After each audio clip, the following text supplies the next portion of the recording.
manger because there was no guest room available for them. The first thing that caught my eye is the phrase, "the time came."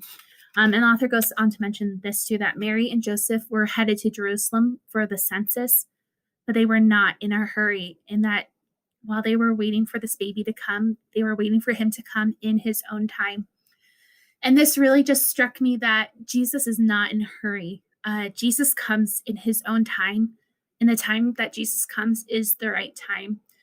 And they weren't in a hurry, but they also weren't like bored waiting. They just trusted that this baby was going to come in his own time.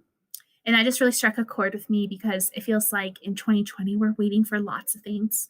We're waiting for solutions, for answers, for vaccines, for the election results to be over.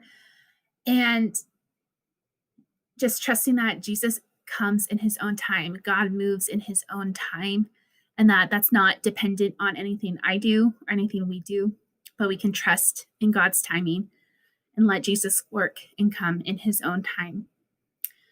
He then goes on to talk about how we have this misconception of the word guest room, and how in the Greek it's kataluma, and that means more of like a guest room in a family home rather than a guest room at a hotel.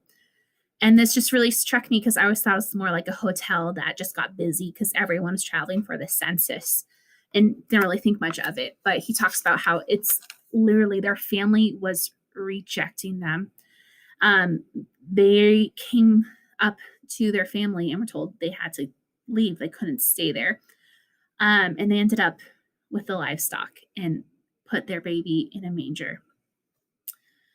And it just seems wild that their family wouldn't take in a pregnant family member to care for, and they would just leave them out there. But he goes on to talk about how it's probably because Joseph and Mary were not meeting the family expectations. Like Mary was pregnant and they weren't married. And just how the family probably rejected them because of that, and how it is hard when we are facing family expectations and we're not meeting them, or we've rejected them. And as humans, we're people pleasers, and that we really want to belong to our family and feel like we're accepted and approved by our family. And when we make a decision or come to a realization that doesn't meet their expectations, we can get rejected, and how that feels and hurts. So just imagining Mary and Joseph being rejected by their family for being Jesus's parents is crazy to me.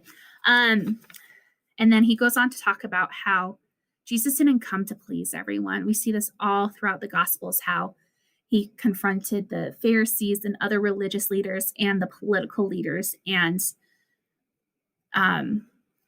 he had to confront a lot of assumptions about what people thought that the Messiah coming would look like.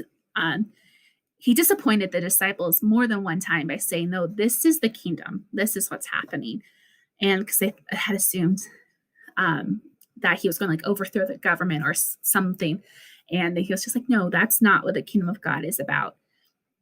And then he goes on to say how when the incarnation of Jesus in the world did not please everyone and did not meet their expectations, the incarnation of Jesus in us will not please everyone and not meet expectations. But the heavens are watching and rejoicing in that this is great news of great joy for all. And Jesus's incarnation did not come without complications for him, so it won't come without complications for us. And we can give thanks that because of our incarnation of Jesus in us, we are free and we can live and walk in truth.